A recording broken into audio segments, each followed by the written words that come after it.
I thought it was gonna go automatically. Okay, I think we're live. Hey guys, this is Susan with Pack Leader Dog Training, and I'm here with Rachel Kohler Dog Training. And this is actually our first live via different states, right? Yes, and since it's our first live, I'm trying to make sure that we are live. So I'm checking on my phone because this is a new system. It does say live on my computer. I just saw on Facebook. So we are live, so hey guys. I don't know if it tells us if anyone jumps on or not. I don't know if we have any way to know that, but thanks for joining us for our first live broadcast. This is Q&A 20. So we thought we'd do something special. We just happened to align with our 20th Q&A, so I think the timing's perfect. And if it goes over well, we may continue to do lives every Tuesday at about 6 o'clock. So let us know what you think, and feel free to comment any questions that you guys have. We do already have some questions to go over, but if you guys have any, or if you think of any along the way, feel free to just comment them in the comment section, and then we'll go over them. Yeah, I think it's so funny. It's crazy to think back that this is Q&A 20. Like just thinking back, because like this is like a new set of nerves doing it live for us. So thinking back to our first one, and how, or at least nervous I was to pre-record our first Q&A back in Rhode Island. Oh my gosh, doesn't that seem so silly now to be nervous about pre-recording? Right, because it's pre-recorded, so it's fine, and now we're live. So that's kind of crazy, but super excited for it, and I really hope that anyone watching hops in and asks any questions, because we love answering people's questions. Yeah. So do you want to start us off? Do you have do you want to hit my question first? Yeah, let's do that. Okay. So what are your thoughts on gentle leaders? And if a dog has been trained on a gentle leader, how would you go about training them on proper leash etiquette, or would there be any point on making the transition? Hold on, clarify for a second. What was that last part? It says if they're trained on. It says if your dog has been trained on the gentle leader, how would you go about training them on proper leash etiquette? So is that like training them without the gentle leader? Is that what that's saying? Yeah, would you train with the gentle leader, or would you transition them to a prong? So I personally am not a fan of gentle leaders, like the head halters, right? Yeah. So I don't love those just because they are advertised as an easy fix. So owners will get them and plop them on a dog and think it's just gonna fix their dogs, like leash pulling and things like that. But the problem I've found is a lot of dogs are just gonna like pull through that anyways. And then it can cause like neck damage, and it's just super uncomfortable for the dog, and they're scratching at it, and all that stuff. But that being said, this question specifically says if my dog is already trained on it. So if you've conditioned your dog to wearing a head halter, if you have taught them pressure on, pressure off with a head halter, if that's the tool that is working for you, then I can put like my like opinions on the side and say if that is working for you and it's working for your dog and they're not having any problems with it, then there is, I don't guess, a need to transition them onto something else unless you're planning on doing other obedience stuff with them. So while that head halter is great for your walks, if you've trained your dog for it, if you're going to want to continue that, okay, you're laughing, so I'm hoping that's what you were going to say too. I'm laughing because of that. Oh, yes, he's my favorite. But yeah, if you're wanting to do training other than that, while I think some trainers do train other commands with the head halter as well, I would just transition to the prong, because prong collar, pressure on, pressure off for other obedience commands will probably be a little bit easier than doing all that with the head halter, if that makes sense. Yeah, I think if you're just asking is a head halter okay, yeah, nothing wrong with a head halter if it works for you. Like, do what works for you. If it's working, why mess with it? But if you give your dog to me to train, I am for sure going to transition to a prong collar because that's what I'm comfortable with. And I'm starting at ground zero with your dog anyway. So I'm just going to use a tool that I'm comfortable with. And we don't use it just for walking, which a gentle leader is used for. I'm going to use a prong collar to also teach down and place and recall and all that. So I would just transition to the prong. Right. So a pause on our head halter conversation. We do have a couple of questions I want to touch on. Yeah. So our first question is from Tracy. Let's see, I think it's going to let me show it on the screen. Beautiful. So it says our 7-month-old lab, he does well on correction collar. When he is off collar, he comes when he wants to. How do you get him to come when off the collar? Same in house with training collar. As soon as it comes off, he doesn't listen as well. He knows the difference. Yeah, so unfortunately, dogs can become collar wise if you like when you take it off, they just know, because if you recall them, they know there's no way for you to follow through, right? So I don't know. You're talking about an e-collar, I assume, Mhm. and I don't know what e-collar you're using. But I would recommend, your puppy's fairly young, so I would recommend just having the e-collar on at all times. Make sure you rotate it every 4 to 6 hours so it doesn't get pressure sores. But that way, the e-collar is not just he's becoming wise to you putting the tool on, right? So as of right now, I would just make it a fact of life. The e-collar is on all the time. Rotate it, prong and e-collar. Okay. So yeah, I would keep the e-collar on at all times. The prong collar only when you're working him. And then it's just a fact of life. Like you wake up in the morning, we put our tools on. Just like we put like our clothes on, dogs put their tools on. Rotate it throughout the day, and then it comes off at night. Also, I don't know if you're doing this, so no judgments here, but I know people do it. So here's my e-collar.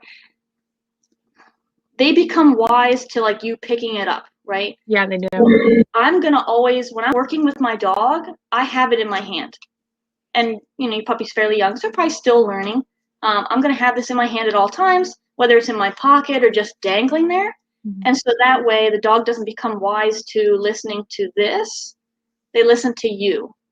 So there's not a trigger. So the dog doesn't realize, oh, every time she grabs the e-collar, a punish comes or whatever. What about you, Rachel? Yeah, I like what you said because dogs are opportunists, so they know like if this isn't on, I don't have to listen, so I'm gonna push the boundaries when I can. So I completely agree, and especially like so young, like wear it all day, and like you said, to rotate it, Oh, because I do want to just touch that it's not a failure to have the tool on. mhm, So don't feel like my dog's not trained because he doesn't listen with the collar on, because dogs are opportunists.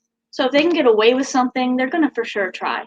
So it's not a failure to just keep the or the e-collar on your dog at all times. That way you can follow through. mhm, Because it's like wearing a seatbelt. I would much rather exactly. have my seatbelt on but not need to use it than really need it and you can't. There's no follow through. Right. Yeah, so I mean that all makes sense, and yeah, you mean you said it all. You touched on all the points. But yeah, if you have another, I see you said gotcha makes sense. I'm glad it makes sense for you. But if you have any other questions regarding that, you can for sure like put it in there and we'll answer that for you. But super awesome for you for working so much with your 7-month-old puppy, gotta say, and keep up the great work with him. So Yeah. that's awesome. All We right. So also I'll ask you the next one if you want to put okay, it up. yeah. So we So have do you another. recommend the prong collar for a deaf puppy? So this is actually great, and it kind of leads us into something that Susan and I wanted to talk about today, anyways, about prong collars and who we use them for. So I will use a prong collar on all of my dogs. The reason being is it's the way I train. So I train pressure on, pressure off, and I found that the prong collar is the best tool to train that with. So you can most certainly use a prong collar on your deaf puppy. Um, and then you can, instead of the verbal commands that we give, you can pair it with hand signals. So just thinking out loud here, Susan, I guess what you would do is if you check out, I know Susan's got a great how-to series online, and I'm working on getting up a series, or whoever you may be following. Once it gets to the point where you're naming it and you're adding in the command, I assume at that same point you would just do a hand signal. Mm-hmm. So you would do like luring and leash pressure with your puppy on the prong collar. And then once you can get that command, so set, for example, once you're able to lure him into a set and leash pressure them into a set, then you can add like a hand signal. Which would probably just be that where you withhold the food. Mhm. If you just give him like that hand signal, I mean, you can make whatever you want, but you'll just be able to do this and he'll sit for you. Right. So Yeah, go ahead. I was going to say the kennel I used to work at, they train with hand signals for all of their dogs.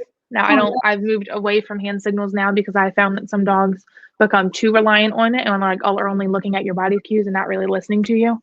But for your deaf puppy, that'll be great. So a lot of the hand signals were actually just exaggerated body cues. So like you said, like with the food, you would lure up. Our hand signal for sit was an open hand and just lift it up. And then the same for down. Your hand goes down. So you The just command is down. And then like place, like pretty much whatever you're doing with the leash when you're training that command will kind of become your hand signal. The easiest way to transition to a hand signal anyways. Yeah, but that was a good question because it was already like something one wanted to go over. Right. And just collars are good for any dog, whether it be a really shy dog, a really crazy in your face dog, an aggressive dog, anything. Like I'll use them for anybody. They're just so wonderful. Right. And again, I just think that's like the magic of the tool because it's not because the reason we want to talk about this is I was asked the other day, talking to a client about training for their puppy, and they're like, well, do you want to meet her first and see if she really needs a prong collar? I don't view the prong collar as like, oh my gosh, your dog is so horrible, they need a prong collar. It really is just a communication device, and it's an amazing device for that, as well as the e-collar. Yeah. Pretty cool stuff. I do have another question for you. Okay. Are anxiety medications something you recommend, or are there any holistic options that you recommend for anxious dogs? So I am going to answer something I say often. I don't know. I'm not a doctor. No. So I'm not a vet, so I do withhold from giving any advice about medication or anything like that because that is not my field of expertise. Poor Susan knows that because I'm asking her all the time that tech questions. However, that's not usually my go-to. So shocker, as a trainer, my go-to is usually training. So by training your dog and giving them boundaries and structure, they're going to likely become much more confident through the training and have less anxiety through different ways you can incorporate training into your everyday life. Now, that being said, I'm not saying I have anything against those medications. I would try training first and then maybe talk to your vet about the anxiety medicine or other options. Like, so if I have a dog that comes to me for a board and train, I do want them weaned off their anxiety medications prior to being boarded with me because I want to know, are those medications deemed like necessary really? I want to see the dog for its true self, train that dog up, and then say, oh, this dog doesn't seem to need meds, or that might help take the edge off. So I always like them to be weaned off because I just want to know, I want to know the dog. Yeah, I think that makes a lot of sense. And I've seen training allow dogs to be weaned off of these anxiety medications. It's actually funny. SJ, a dog I trained back beginning of last year, I think. I don't know that I knew she was on anxiety medication when I was training her. I just guess that just didn't come up in conversation, or I like forgot about it. And then it came up in conversation with her mom. She's like, yeah, now since training, she's not on anxiety medication anymore. And Wow. like she would be on anxiety medication and still destroy the house for her like awful separation anxiety. And just the shrapnel effect or like the ripple effect that training can do for a dog is just, that's why I love it so much. So I was and still am a certified vet tech. And when I was working in my day practice, my vet didn't overly recommend anxiety meds, but I know that clients coming into our practice, their vets have recommended anxiety medications. And I can't tell you one dog that they said, yep, it worked. It helped. They're still like, can we change the dose? Or what else do you recommend? Or I can't tell you anybody that I know it's helped. Wow. So, yeah. And it's funny because I guess now that I'm thinking about it, I mean, I've known from my time in the kennel, dogs that would be on it. And it's like, I mean, I know they're in a kennel, so you kind of assume that's why, but it's like if you're being medicated for anxiety and you're still like this bad. Yeah. That's crazy. Yeah. I think unfortunately people just don't know what to do, They don't really know training's an option yet, even though like, we're a big social media thing. Like you can get a lot of knowledge through social media. I just don't think a lot of people really know about training to And you fix. know, oh, sorry. No, go ahead. I was going to say, I think that brings up a great point because, you know, not only like the difference between obedience training and trick training. So somebody might think, well, my dog's got anxiety, so it's how is teaching them how to sit going to help their anxiety? But there's such a difference between trick training and obedience training. And while I love trick training and think it's super great, you know, for your dog to sit only when you're in the house and it's quiet and you have a treat and then they break whenever they want to break, like that's more of like a trick to me. But for me to be able to be out in like the store with a dog and have them sit and not have to like prompt them with a treat or anything and have them hold that sit until I release them, like there's a difference between the obedience and like cute little trick Yeah, I think things, you know. trick training is more flashy and shows some skill that the dog has, whereas obedience training is like a mindset thing. Mm-hmm. You put like a calming mindset into it too. Like they have to show a lot of control. You know, the dogs just have to lay there while everything else goes by. You know, it's just a lot of self-control on the dog's part. But I love it. Yeah, so I just think that the understanding that obedience can have calming effects on dogs is like not widely known. So that's why I love that we do all this stuff on social media, because like I want to like share this information with people, you know. Yeah. So I just had a thought, so I'm just gonna make you do it. Tell me about the place command and why you like it. Why it's my favorite command in the whole entire world? Yes, because then I'm gonna do the out command. Okay, that's my second favorite. I know.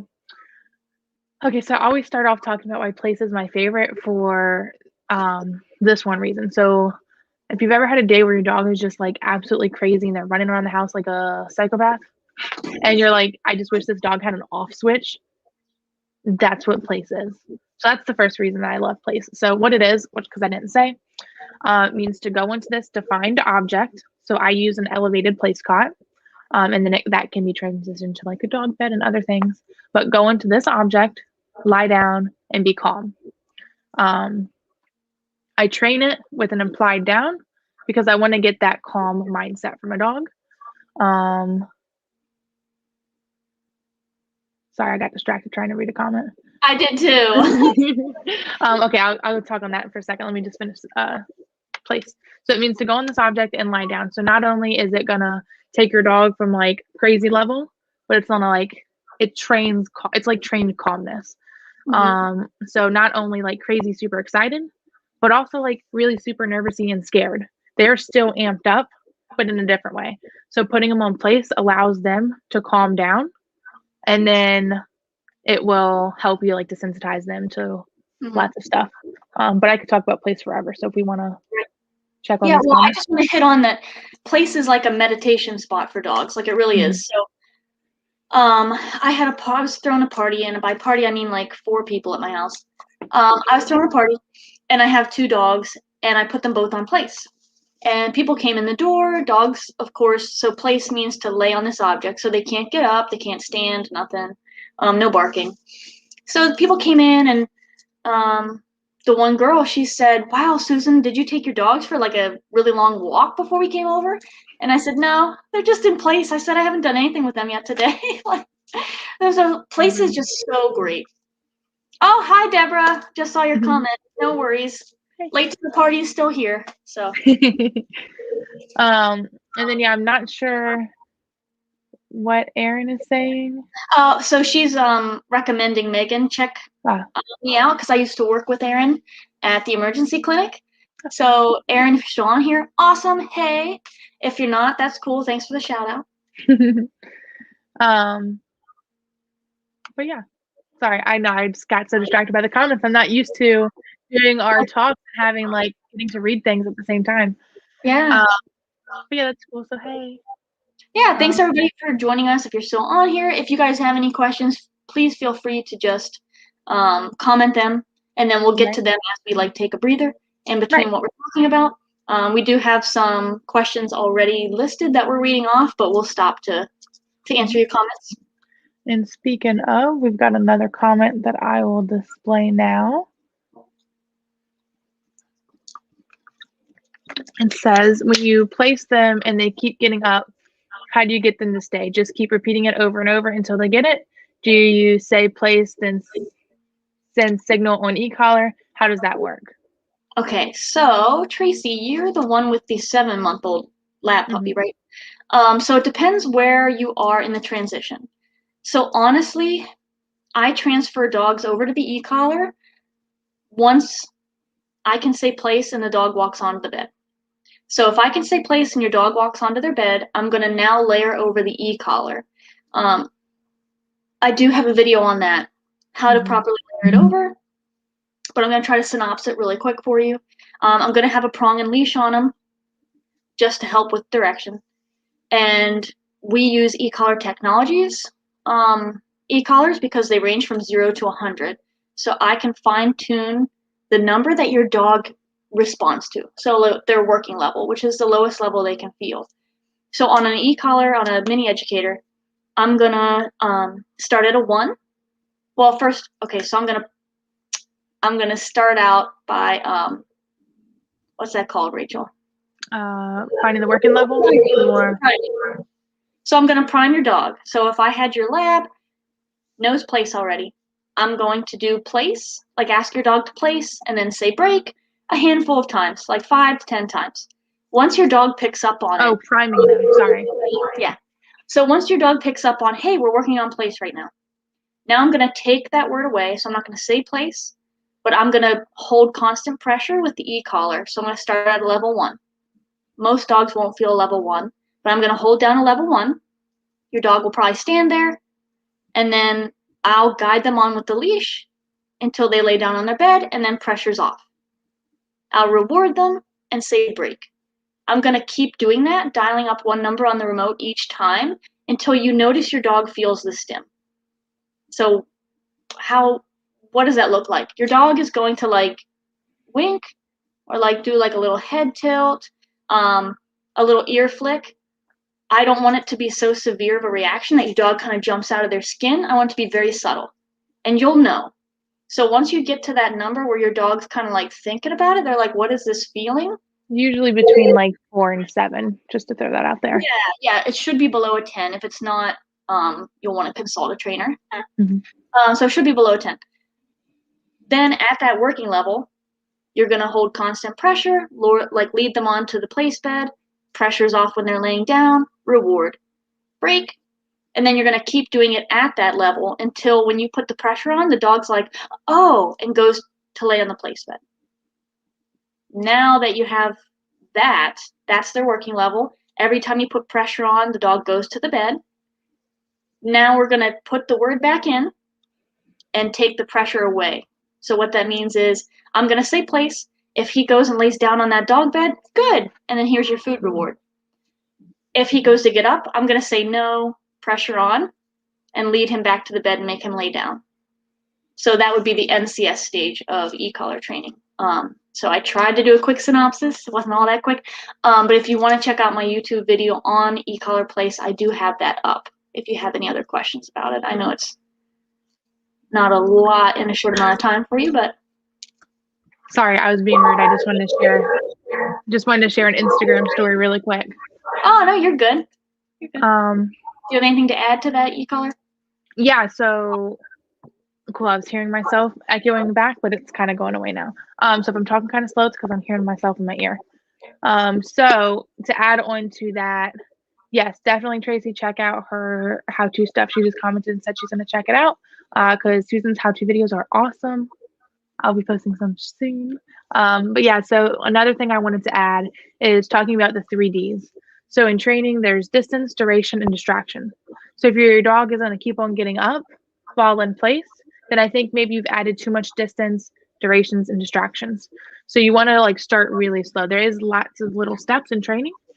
So like you said, you're going to do all that stuff with the layering and the e-collar, and then you want to slowly add the distance, durations, and distractions, if that makes sense. But I think if you find yourself having to repeat it over and over, it's okay for us to like take a step back, and then so take a step back and make sure your dog's got a good understanding of what place is before we try to ask him to stay on there for too long. Nice. Cool. So we're gonna got a few to catch up on. So the next one we have is from Deborah. Do you want to read this one or you want me to? Oh, yeah, I can read it. How do you address overexcitement with toys when playing? Hannah has a very high prey drive, and it seems the more I play, the more overstimulated she gets. So that's a good question. So I think you got to think. So I think maybe the first thing that would be helpful for Hannah is maybe teaching her a really solid out command. Because I think I've seen Deborah comment on some of Susan's posts before. She's the young German Shepherd, right? Right? She's young. Yeah. Okay. I was like, I want to make sure we're talking to her. Yes. So, I mean, she is a young dog and she's got that hydrate. She's got that. Yeah, she's a German. Right. Perfect. So you're going to want to play with her and have fun with her. And so I'm not going to say just not play, but we want play to be pleasant for both of you and it not get like too crazy. So I would suggest teaching her the out command. So you can play with her, and when it gets just too rowdy, outing her away. And then another idea might just be experimenting with different types of play. So maybe right now, if like tug is too much for her, or you want to pause on playing tug until she's learned that out command, maybe try fetch, or maybe a different style of play. But I think the out command will help when she gets like too outy, too rowdy. You can out her. What do you think, Susan? Are you there, Susan? I think Susan and I are lagging a bit. I think she's a little bit behind me.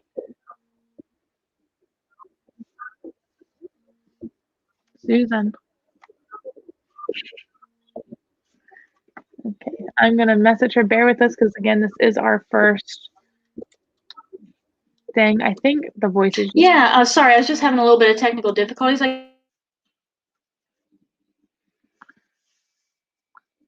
So, while Susan loads, yeah, that would be my go-to. I think it's... Are you back? I think I can... I think we're actually back. Yeah, that I struggled there for a little bit. Oh, no. Okay. Well, Susan's gone. I'm going to just stay on here real quick and send her another invite. So hopefully she can join us back. Bear with me and thank y'all for your patience. Technical difficulties are always a lot of fun. Let's see. She's back. There we go. I missed you. I was lonely and I did not like going solo. I know. I was like, oh my God, Rachel's probably over there like. I know. I'm like, Susan, I don't know what to say. Okay, so Susan, did you hear what I was telling her about the out command? I heard you talk about the out command. I really do love it. It depends. So you said overexcitement. I guess I want to know. Okay, it's what you do. What do you mean overexcitement? Like, is she nipping at you, or is she just like a crazy fool? Like, is that what you're seeing, Deborah?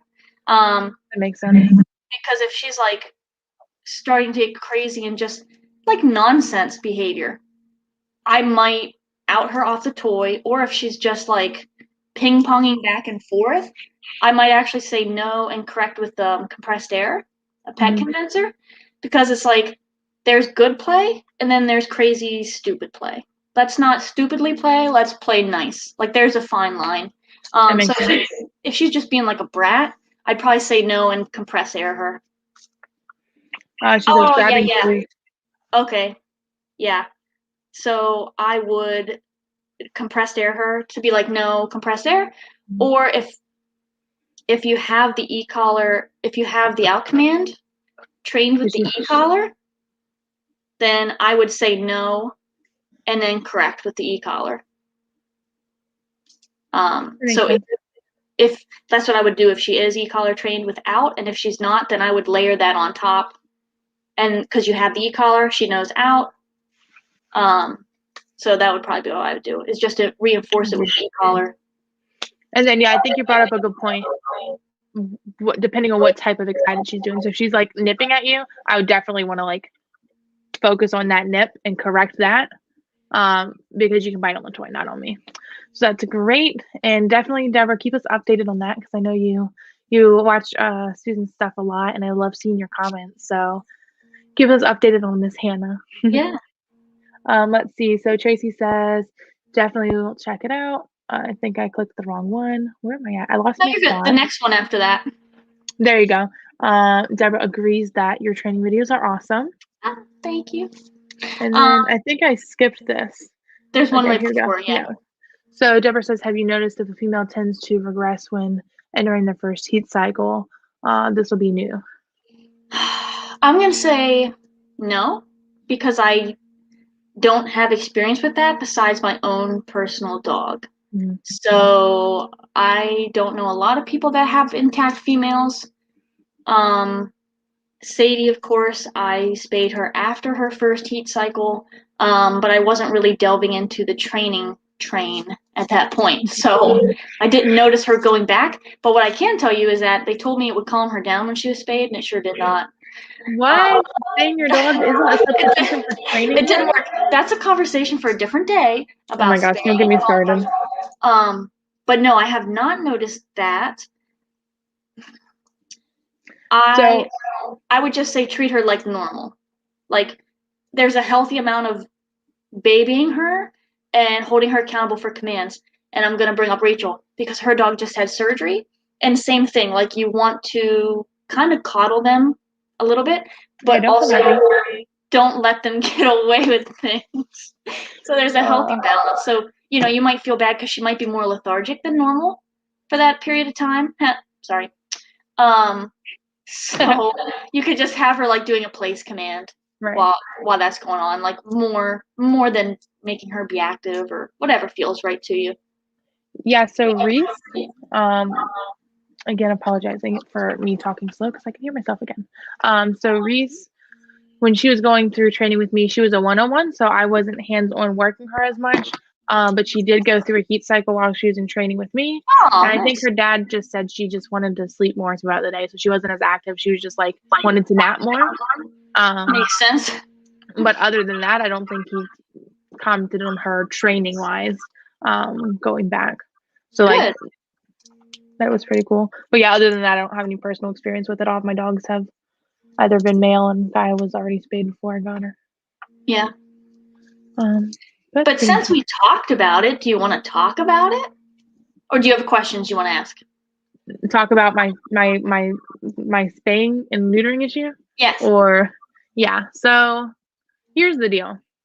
I'll just say what I'm gonna say real quick. I am all for people spaying and neutering their dogs. Like, I love it. Spay and neuter your dogs because there's like nothing that irks me more than accidental litters and backyard breeders. Makes my blood boil. So yes, spay and neuter your dogs. That being said, spaying and neutering your dog is not going to make them calmer. It's not going to make them listen more. It's not going to make them stop jumping. Susan, you'll have to tell that story. Oh wait, are you sure? Yeah, I'm pretty sure. I've seen a lot of really crazy dogs who have been spayed and neutered. I just like, I don't know. I'm almost like wondering, like, is it a marketing scheme to convince owners to spay and neuter their dogs? Because again, like, I'm all for it, but I'm not for lying to owners to get them to do things like raw food. That's another conversation. So no, Susan, tell the story if you want about the jumping one. Wait, you have to refresh my memory. I don't remember which one. Okay, I'll just remind you. So I'll just tell your story for you. Yeah, you just tell it. So you were telling me there's a vet near where you live, maybe, and I think they even offer training as well. But I won't comment on that part of the story. Basically, somebody brought their dog in and said, "Hey, you know, Fido or Sally, or no, sorry, I have a dog named Sally. My female dog is jumping on me a lot. How can I fix it?" And then they said to spay her. Mm-hmm. And I think you told me that in a Q&A, and I actually have a trainer's clip of it that I haven't posted yet, but I have saved. And I like lost it. I was like, "Are you kidding me, Susan?" I said the only way. I remember now. Okay. I said the only way that spaying your dog is going to help them not jump is A, when they're on the operating table, and B, maybe they're really drugged up when you bring them home. Mm-hmm. But after that, you're still going to have a jumping dog. You know? Yeah. It's like, I'm all for it. Literally, I'll say it 20 times. Spay and neuter your dogs. It's not a fix for behavioral issues. Yeah. Like, I can like cut off my left arm and maybe like still flunk out of school because I don't understand something, or I could still be like a jerk to people, but I just am a jerk with one arm. I don't know. Yeah. Like if there's Yeah. no relation. Yeah, Right. hormones, whatever, blah. I don't care. Yeah, it was one of my clients that's the vet that she works at. I think that's what they recommended was, any dog that misbehaves, if they're not spayed or neutered, they recommend spaying or neutering them. Which, yeah, that's a different story. But I actually worked with 2 separately intact males. They were my first intact males that I worked with personally, and I was wondering how it would go. So the first was a pit bull. He was just out of control, jumping all over everybody. The owner said, like, we've used the e-collar, we've used the prong collar, nothing stops him. Trained up just fine. Doesn't jump anymore. Mm-hmm. The other one was a Cane Corso, who, again, was overly excitable when people would come over. Trained up just fine. Intact males. Now, the only thing I will say about an intact male, I think just one of them, they did blow through 100 to smell female dog urine. And intact. A spayed female. Yeah. So it's not even like she was intact. She was spayed. But yeah, he blew through 100 on the e-collar because he's like, So that's the only thing I'll note about an unneutered male is like if they get a female scent, good luck. That's fair. But yeah, but seriously, like spay neuter your dogs because they have no reason to be intact. But it's not gonna and train them. Yeah. So we have another question from Miss Tracy. She says, speaking of jumping, when company comes, how do you keep dog from jumping? Put prong collar on and give them a tug? Can you train a dog not to jump without the collar? Great question. So first, I'm going to answer it in succession. Yes, I would have a prong collar on the dog, and I would actually set them up before company comes over because it's easier. So when I had a jumping dog, when I had Hank, actually, I'm sorry, I never had to do this. He just didn't jump. You were here for that. He didn't jump. Oh yeah, we tried to set him up, and he was like, nah. So yeah, you'll have a leash and a prong collar on the dog. Start out soft. So don't just. I don't start out like all crazy. But just walk them up to somebody. If the dog jumps, I'm gonna say no, leash pop, harsh leash pop down. If you don't have a prong, you can do it without the prong, but you would still have to have a tool. So I use compressed air. So the person that they're jumping on, so when I go to clients' houses and their dog jumps all over me, I just say no and compressed air to like the side, like this general area. That's usually enough to like, I'll startle the dog that they're like, I'm not going to jump on you again. So you couldn't do it without the prong collar, but the prong collar is just so effective, I think. Right. But what about you? Yeah, so when setting a dog up for jumping, the prong collar is usually my go-to. So do everything like you said, start chill, walk the dog up to somebody, see what they offer, and all that good stuff. And then as far as setting the dog up without the collar, so compressed air is great. Oh yeah, so the one thing I did want to comment on, because I had it written down, because I'm like, yeah, you said everything else that I said. When training jumping, I always like to tell people to be super black and white. So for me, so with all training, you want to be black and white, but jumping specifically is one that I've noticed is a struggle because so mom comes in the door and Fido jumps up and mom's petting on the puppy and loving on him and everything's great. And then dad comes through the door and Fido jumps up and he's like, what the heck, man? Corrects the dog for jumping. Now, eventually, yes, the dog will learn I can jump on mom, but I can't jump on dad. But then when you have company over, the dog's like, what's the rules here, right? So they're going to push it. They're going to jump up on every person to see, is this someone I'm allowed to jump up on? And then they're going to have to be corrected. Whereas if the rule, for everybody is, hey, we don't jump on people, then the dog's doesn't have to question it. The dog doesn't have to say, well, can I jump on this person? Let me try it and see, and then get a correction for it, or, whatever. So I always just say to help with jumping, make it super clear. You don't get to jump on me. You don't get to jump on anybody. And then down the line, if you really want your dog to jump up and hug you, you can train like up or something. But at that point, I'm like, eh. But make it clear so the dog doesn't have to like question it every single time, because they will push that boundary every time to see if they can. Right. Yeah. Consistency, black and white. It's a good point. Anything else on that one before I move on? No. All right, so Cougar. I said no, and she's like, "What?" She's like, "Sorry." So Miss Deborah says, "Does the prong collar go on front of the e-collar or behind it, or does it matter?" So I was trying to get my dog up here in the picture, but I don't know if she'll do it. Little up. Speaking of, there you go. Okay, so the e-collar sits down low here. The prong collar goes right behind the ears. So e-collar down low, prong up high. Yep. And the way to remember that is there is an expression for e-collars. I mean, I lied. The way to remember that, if you remember the proper tool when like you're saying the expression. So for the prong collar, they say high and tight. So the prong collar should be high and tight. It should be a nice snug fit. You can talk about prong collar fit, blah, but high and tight. And then I always joke, and then to add in an extra collar, if your dog wears a flat collar with their name on it, that'll go very low. So it's like an e-collar sandwich. It's an e-collar, and then the top piece of bread is the prong collar, and the bottom piece of bread is the flat collar. Nice. But yeah.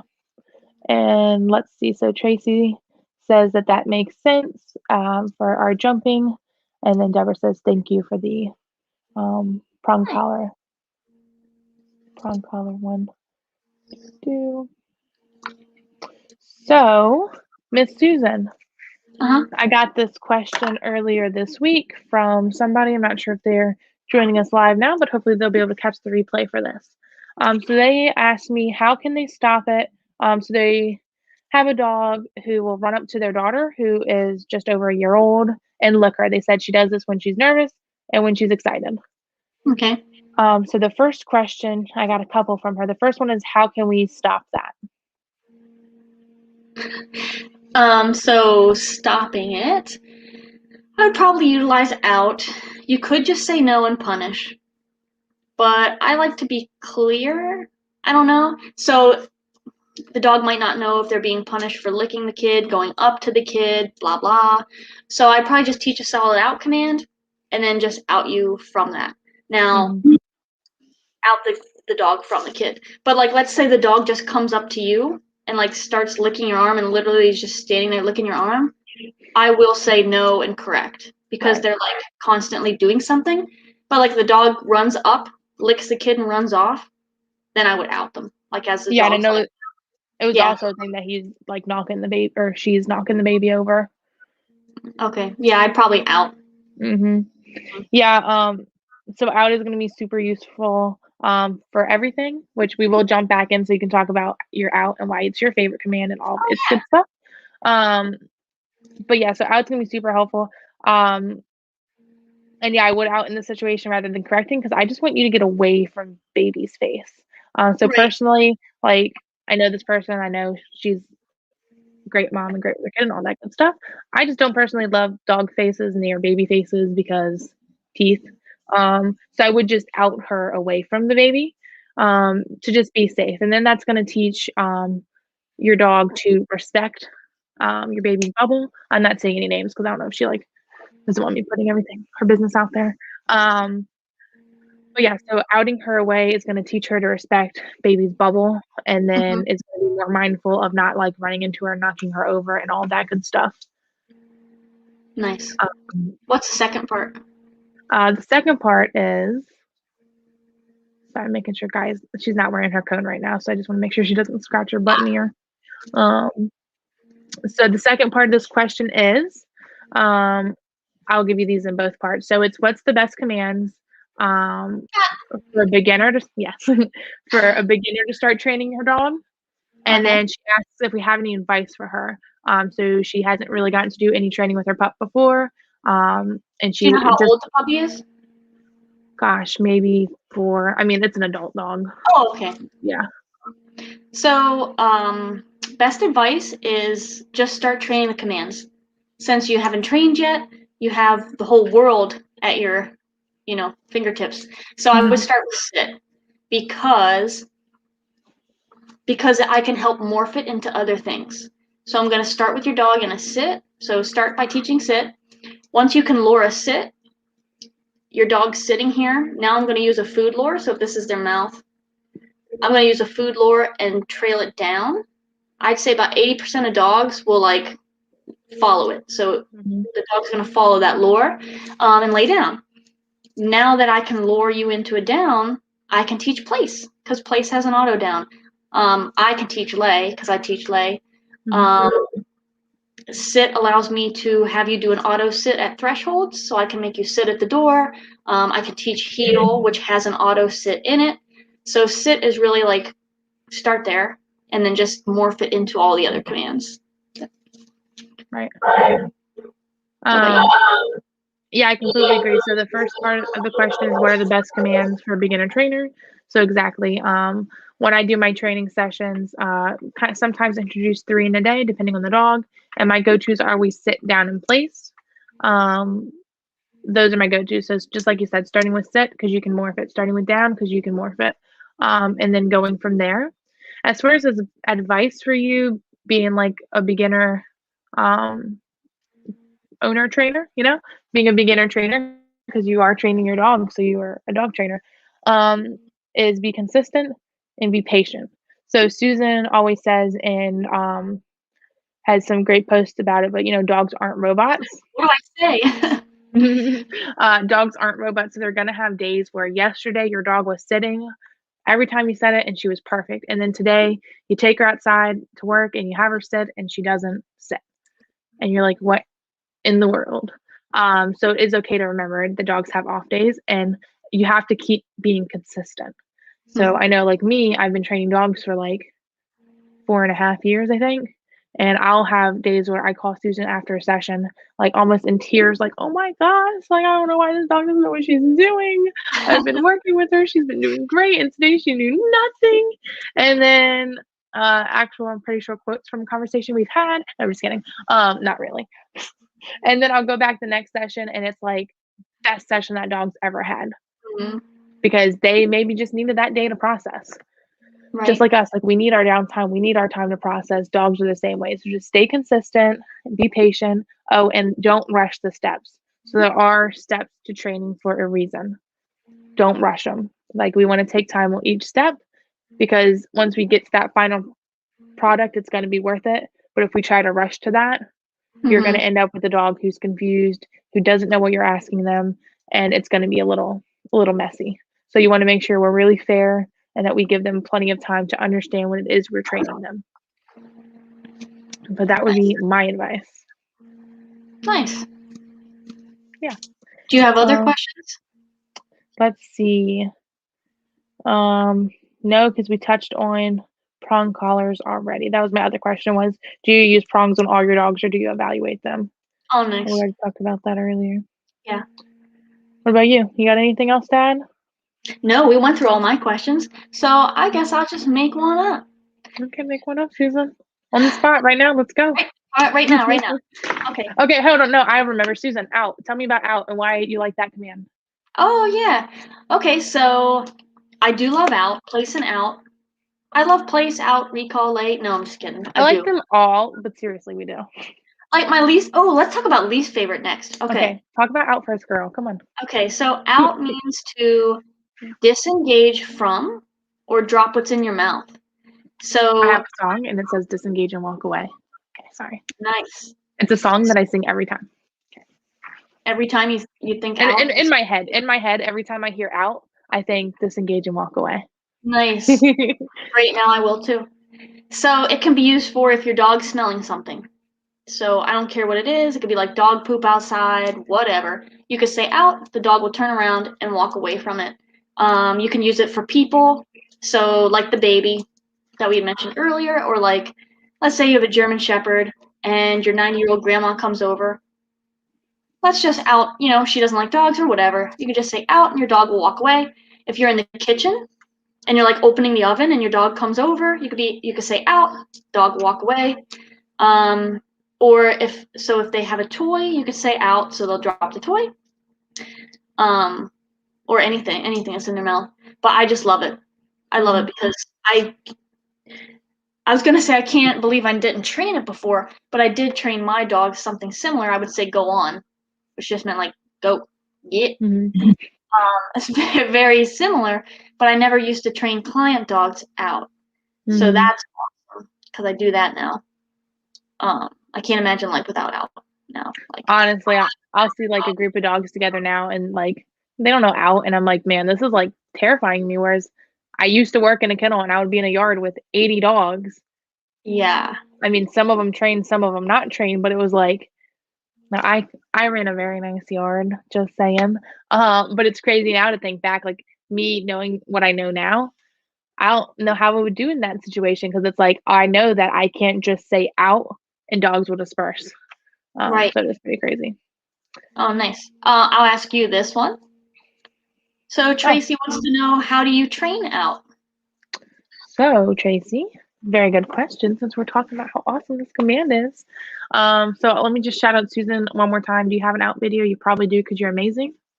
I do. Yes. I have the beginning stage. I don't have e-collar video up yet, but I have like how to teach it with the leash. Must be nice. Sorry, I'm jealous of Susan because she's got amazing how-to series videos. But they are in the process. Maybe they'll be up by next year. Okay, let me stop. Let me be serious. Okay, so how do you train out? So this is a fun one to train. It helps if you have two people. It really helps if you have two people. If you don't, you can work out a pulley system with a long line where you wrap a leash around something.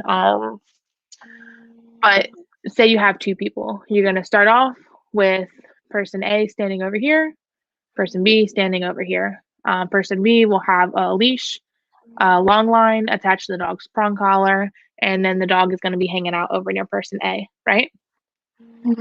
So dog is over here with person A, depending on the type of the dog. So if the dog is like, I don't know, somewhat interested in this person is what you want, but you don't want him to be like overly interested. So I don't want to be like feeding this dog a steak or anything.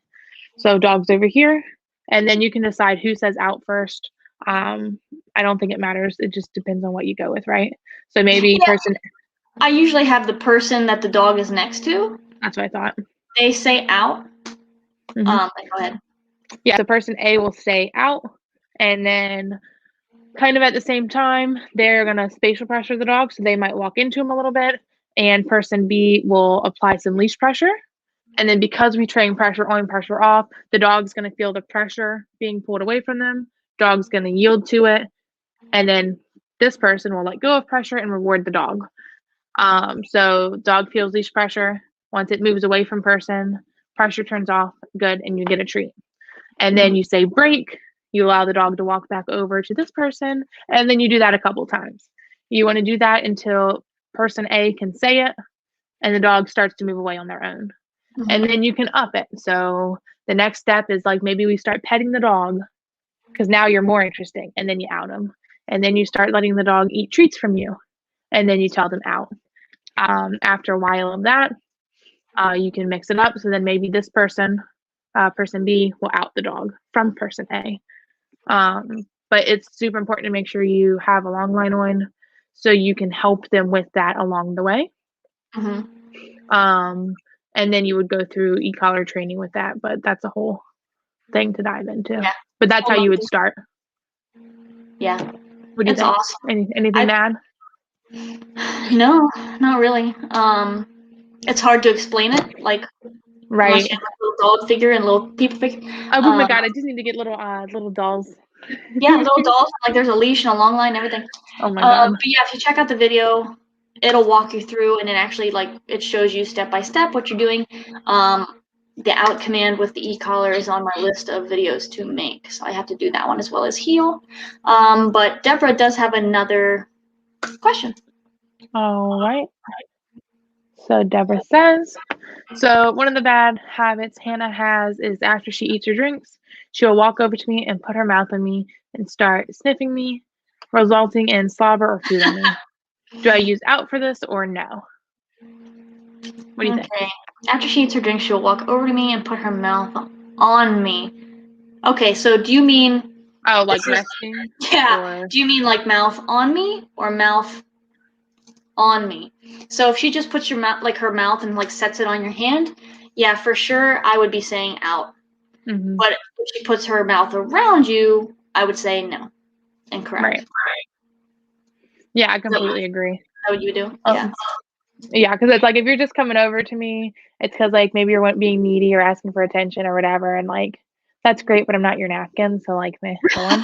Yeah. But if she's putting your mouth on you, anytime a dog is putting their mouth on you and you're not initiating play with that and you're not asking for that, which there are like debates about if you should do that, not the point here. Anytime this happens, I'm gonna say no and correct because I want it to be very clear that this not acceptable. Mhm. Yeah. But gosh, do I know that feeling. I was telling Susan one time Gaia did that and I wasn't thinking. So I like invited her over to cuddle with me and it was gross. Let's see. She said so she sets it on me. Poor use of words. She doesn't bite. Oh, She yeah, uses that's it as a okay. napkin. Yeah. So I would just, yep, I would definitely say out before she gets to you. So if this is your Right, arm, like, go ahead and this get is dog, I'd be like out. So she goes like and turns away. Right. Get her before she makes contact. Mhm. We need to train dogs how to like wipe their mouths. You can. I know. You for sure Gaia can. naturally just rubs her face on my Like, carpet. or I just could, like, you put the I could put the napkin on the floor, and then the dog like wipe your face. rubs its face. I'm sure Gaia will do that. I'm sure all I'd have to do is put a napkin on the ground and she'd go rub her face on it. That's her I'm sure favorite thing. She's like a cat. Oh gosh. Least favorite commands? You wanna Oh, yeah. Okay, so my least favorite command is sit. I know. What, Susan? I know. I hate. Okay, don't say hate. That's pretty strong. It's I not your don't. favorite. It's not my favorite. I train your dog sit. I will. I'll train your dog sit. But I can probably count on my hand how many times I use sit while I have a dog for a board and train. Because I'll teach it to make sure they can do it, and people want their dog to be able to sit. But I do implied sits. So I want them to sit just automatically, not because I say sit. So that's what I mean. I do utilize that behavior, but I just don't put the word to it. So at thresholds, I do threshold banners, threshold drills. So I'll stand at the door and wait for the dog, and I'll stare at them. So I'll just stare. Mhm. The dog sits. I open the door. They shouldn't get out, like they shouldn't move from their sit. And I'll say break, and then they can go outside. Same thing with the kennel. They have to sit before they go in the kennel. Same thing with the car. They have to sit before they go in the car. And then heeling is walk slightly behind my left leg, sit when I come to a stop. Those are all implied. I never say sit. Mhm. So that's why sit's my least favorite command, because I never use it. And so what happens is I'll teach the dog sit, never ever use it, and then the last 2 days of their board and train, I get a wild hair up my butt, and I'm like, sit, and the dog's like, I'm gonna lay down, because that's what we always do, is lay down when you say a word to me. And I'm like, darn. But like owners just like their dog to be able to sit because that's like the basic command. Mhm. But I just don't use the word. Meh. Right. I think What it's a about great point. Oh, sorry. Go ahead. What were you saying? I was just gonna ask what your least favorite one was.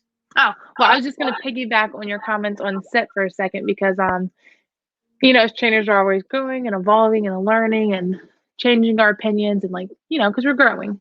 So at the kennel I used to work at, I would always say like, look, I would used to say stay. Now all of my commands are an implied stay because like if I'm asking you to do something, do it until I release you. So I used to tell my owners, you know, if I ask Fido to sit and after a couple minutes Fido's like, I'm gonna just lay down, I'm fine with that because you're like really hunkering into your stay because it would be sit, stay. And then I heard other trainers and it was all like, meh, meh, meh, meh. Don't do that. That's awful. The dog just, sorry. But they'd be like, don't do that. That's awful. You just let that dog break their sit. And while I understand that, I don't often ask for long periods of sits. The only time I'm like, meh, maybe is if you're doing elevated sits, which I rarely do with dogs. But yeah, I get you with sit. I think my least favorite to train, and then we'll hop on over to that question. I think my least favorite to train is probably heel. Only because okay, so one time Susan was really mean to me and made fun of me because I said, Never. but I think about it all the time. Never Though. mean. Okay, no, it was really helpful. I know we're at an hour, so we'll wrap it up here in a second, but like we're fine. We can do what we want, Susan, because we got our own business. Okay. We can do what we want. So one time I was telling Susan, I was like, how do I know if this dog actually knows heel and is healing, or are they just walking next to me? So I think with heel for me, it's more of a like, are you? I don't know. It's like if I tell a dog place, I know they know place because they get on their place bed and they lay down and they stay there. But with heel, it's like I'll watch before and after videos of my client dogs, and I'm like, okay, you definitely know heel because you used to pull on the leash and now you're just walking next to me. Why I do have that time where I'm like, do you actually know heel? And then I have incorporated back in luring for heel. So like I will lure a dog in a heel to teach them the position I want to be. But then other than that, it's just pressure. So whether that be spatial pressure or like 180s, which is kind of like the opposite of spatial pressure, and or prong collar pressure or e-collar pressure. It's like hot and cold. Like you get pressure if you're in the wrong spot, and it's just weird for me. It's hardest to Yeah. train, but I love it. It's the hardest to train, but I couldn't stand walking a dog that doesn't know heel. So it's like Right. it's very rewarding, like all of the training is. So Yeah. that's my most difficult. But oh yeah, but Susan, what did you tell me? Oh yeah, wait, what did you tell me?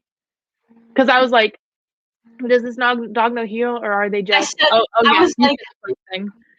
Yeah, I was like, do you know place or are you just laying on this bed? Like, they know it. Okay, you're right. But we'll stop making fun of me now and hop over to Tracy's next question. My 7-month-old on prong walking just mastered to sit when I stop walking without saying it. I use the word okay, which is I think your break. That's awesome. Again, I said this already. Sorry, Susan, I cut you off. Awesome for you, Tracy, for all the work you're doing with this pup. Like I love when owners are like training their dogs and like doing all this from a young age. It's super exciting for me to see. Yeah, that's super awesome. And yeah, I used to use the word okay. So my words were yes and okay, which now are good and break. So yeah, that's just your break command. So that's awesome. Love it. And like Rachel said, awesome for you training your dog so young. It's gonna be really beneficial. Right. I love it. And to add on to what you said, like words are just words. So the funny thing is, I'd always tell my clients, I also say good and break. I used to say, and then my no, I used to say instead of no. But blah blah blah. Words are just words. So I can train my dog that catch up means sit, frisbee means lie down, like whatever. Like you can train them anything, right? Any word means any behavior. So using okay as a break is cool. It's just as long as you're consistent with it, Yes. and then they'll be fine. Love it.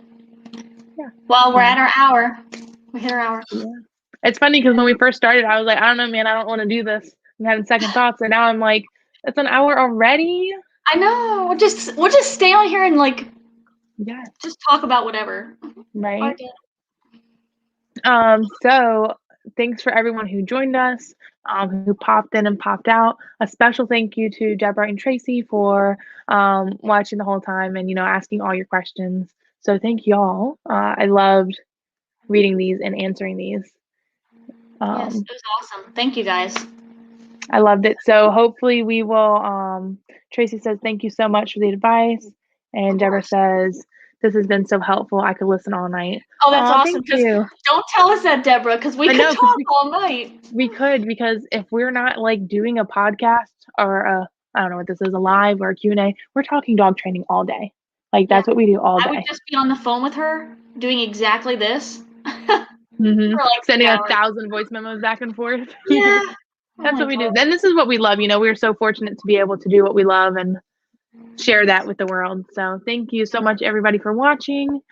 We may be going live again next week. Who knows? But we'll definitely keep y'all posted. I think the goal is to do these lives weekly.